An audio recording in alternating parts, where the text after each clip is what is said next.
तर 17 तारखेला जयकुमार गोरेंविरोधात उपोषणाला बसणार असल्याचं पीडित महिलेनं म्हटलंय। राज्यपाल मुख्यमंत्र्यांकडे गोरेंची तक्रार करणार असल्याचं पीडित महिलेचं म्हणणं आहे। मात्र कोर्टाकडून माझी निर्दोष मुक्तता झाली आहे, जयकुमार गोरेंचा हा दावा आहे। कुमार गोरे यांच्यावर जे आरोप झालेले आहेत त्या ज्या महिला आहेत त्या आपल्या सोबत आहेत। नेमकं मॅडम हे जे आरोप केलेले आहेत, खरं तर तुम्ही 17 तारखेला आंदोलनाचा एक इशारा पण दिलेला आहे, नेमका हा काय प्रकार आहे?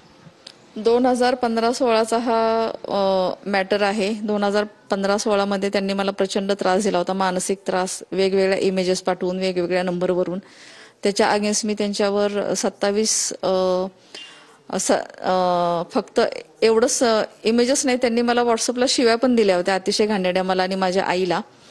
त्याच्या अगेन्स्ट माझी अपेक्षा एवढीच होती की तू चुकलास आणि तू दोन वाक्यात माफी माग, मी चुकलो आणि परत असं करणार नाही। आणि त्यांनी माझी अपेक्षा पूर्ण नाही केली आणि त्यानंतर मग मला धमकीचे फोन यायला लागले, जीवे मारीन वगैरे असं। आणि ते झाल्यानंतर मी साधारण 27 नोव्हेंबर 2016ला त्यांच्यावरती FIR दाखल केली। FIR दाखल केल्यानंतर पण मला बदनाम करण्याचे सगळे प्रयत्न त्यांचे तेव्हाही यशस्वी झाले, ते आजपर्यंत ते यशस्वी करतात। मला बदनाम करण्याचे सगळे प्रयत्न त्यांचे जे काही सुरेश कटकार असताना सुरू आहेत, हे अगदी प्रामाणिकपणे काम त्यांचं सुरू आहे। 2019 मध्ये तो पुन्हा निवडून आल्यानंतर त्याला या केसचा त्रास होत होता, त्यामुळे ही केस मिटवण्यासाठी त्यांनी कोर्टाच्या चेंबरमध्ये मला दंडवत घातला, मला माफीनामा लिहून दिला की मी पुन्हा असं करणार नाही, माझ्याकडनं चुकी झाली। त्या माफीनाम्यामध्ये केसचा उल्लेख आहे, केसचा नंबर आहे। आणि एवढं सगळं झाल्यानंतर मग मला वाटलं की ठीक आहे, आता हा सुधारला म्हणजे आपल्याला पुन्हा त्रास देणार नाही, आणि या भावनेतून मी ती केस मागे घेतली। अशा प्रकारे त्याची निर्दोष मुक्तता झालेली आहे। तसं त्याला कोर्टाने बाइज्जत बरी केलं नाही, मी केस मागे घेतली, तो माफीनामा दिला, माझ्या पाया पडला, म्हणून तो निर्दोष सुटला। जो काल तो म्हणतोय माझी निर्दोष मुक्तता, ती अशा प्रकारे झालेली, हे त्यामागचं खरं सत्य आहे।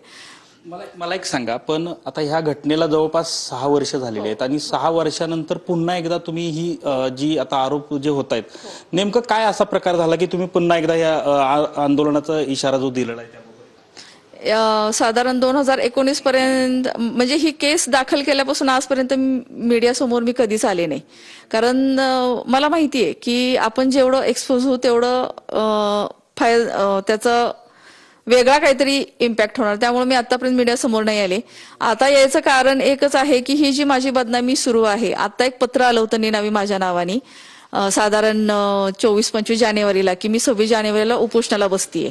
त्याच्या आधी एक 3-4 महिन्यापूर्वी व्हॉट्सअप ग्रुपला FIR जी आहे, जी मी ह्याच्यावर होती, ती माझ्या नावा नंबरसह त्या व्हॉट्सअप ग्रुपला फिरत होती दहिवडीमध्ये, ते पण माझ्या कानावर होतं। ह्याचे कार्यकर्ते हा कुठं जाऊन माझ्याबद्दल काय काय बोलतात हे पण माझ्या कानावरती असतं सगळं। आम्ही दुबईला गेलो, आम्ही भेटत होतो, किंवा मी तिला पुण्यात एक फ्लॅट दिला, मी तिला मुंबईत एक फ्लॅट दिला, असं बरंच काय काय। म्हणजे एकदा आपण ठरवलं की त्या गावाला जायचं नाही म्हटल्यावर नाही, तरी सुद्धा आम्ही सगळं ते सहन करत गेलो, ती बदनामी सुद्धा आम्ही सहन केली, पचवली ती। इतका नाहक त्रास मला त्यांनी दिलेला आहे आजपर्यंत। आणि हे पत्र आल्यानंतर मी पुन्हा ठरवलं की मी अशी गप्प बसले तर उद्या खूप मोठ्या कुठल्या तरी एखाद्या गोष्टीला मला सामोरं जावं लागेल, आणि त्यामुळे मी आता असं ठरवलेलं आहे की मी स्वतःच उपोषणाला बसते की हा माणूस माझी बदनामी अजून किती वर्ष करणार, हा माणूस माझ्यावरती हा अन्याय, हा अत्याचार अजून किती वर्ष करणार, आणि त्याला कुठंतरी वाचा फोडली पाहिजे। म्हणून मी 17 मार्च 2025ला राजभवन मुंबई येथे उपोषणाला बसणार आहे। पण पत्र जे व्हायरल होतंय हे म्हणजे तक्रारी काय आधी कोणी केली आहे का ह्या बाबतचं? हे पत्र नेमकं कोणाचं आहे, कसं काय माहिती मिळाली का? नाही, काहीही नाही। मी ज्यावेळी जिल्हाधिकाऱ्यांना दाखवायला हे पत्र घेऊन गेले तर त्यांनी मला सांगितलं होतं की मी SP साहेबांना सांगतो आणि ते तुम्हाला संपर्क करून ह्याची माहिती घेतील, पण असं कोणी झालं नाही। पोलीस स्टेशनला SP ऑफिसला पत्र गेल्यानंतर त्यांचेच पोलीस उलट त्या मी आमरण उपोषणाला बसणारे म्हणून माझ्याकडे जाब घ्यायला आले। मी त्यांना जाब दिला की झालेला गुन्हा खरा आहे, घटना घडलेली आहे, पण हे पत्र मी दिलेलं नाहीये। हे असं झाल्यानंतर मला साधारण एक अंदाज आला की आपल्याला हे आपण सोडून दिला हा विषय, पण त्यांनी सोडलेला नाही, त्यानं आपली बदनामी करणं अजून चालू ठेवलंय। त्यामुळे मग मी ठरवलं की कुठं ना कुठं ह्याला वाचा फोडली पाहिजे। ते पत्र मी केलेलं नव्हतं, आता 17 मार्चचं जे पत्र आहे ते मी स्वतः केलेलं आहे। आणि वेळोवेळी अशी माझी बदनामी करणं किंवा हे असे सगळे मेसेजेस व्हायरल करणं हे त्याच्याकडून सुरू आहे। आताची जी भूमिका असणार आहे नेमकी कशा पद्धतीची असणार आहे? कारण तुम्ही 17 तारीख जी दिलेली आहे त्याबाबतची काय नेमकी आता भूमिका असणार आहे? नाही, हा माझ्यावरती होत असलेला हा जो अन्याय आहे, ही माझी बदनामी होती जी माझ्या कुटुंबाची, ते त्यांनी थांबवावी. माझी भूमिका हेच असणार आहे की हे थांबलं पाहिजे कुठंतरी.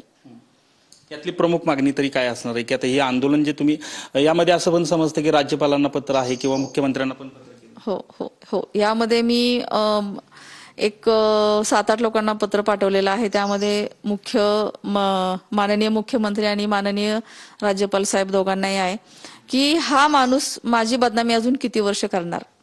हा माझा मेन मुद्दा आहे, हा माझा मेन प्रश्न आहे. ही माझी अगदी मुख्य व्यथा आहे की हा माणूस माझी बदनामी अजून किती वर्ष करणार. तुम्ही इशारा काही आहे हे निवेदन दिलंय कसं काही? नाही, मी आमरण उपोषणाला बसणार हेच मी निवेदन दिलेलं आहे. नक्कीच यामध्ये त्यांनी एकूणच सांगितलेलं आहे की वारंवार ही होत असलेली बदनामी कुठंतरी थांबावी, या पद्धतीचंच एक निवेदन जे आहे ते राज्यपालांना दिलेलं आहे आणि याबाबत विधान भवनासमोर येत्या 17 तारखेला त्या उपोषणाला बसणार असल्याचंही एकूणच त्यांनी सांगितलं आहे. कॅमेरामॅन विशाल रायपूरकरसह संतोष नलावडे, TV9 मराठी, सातारा.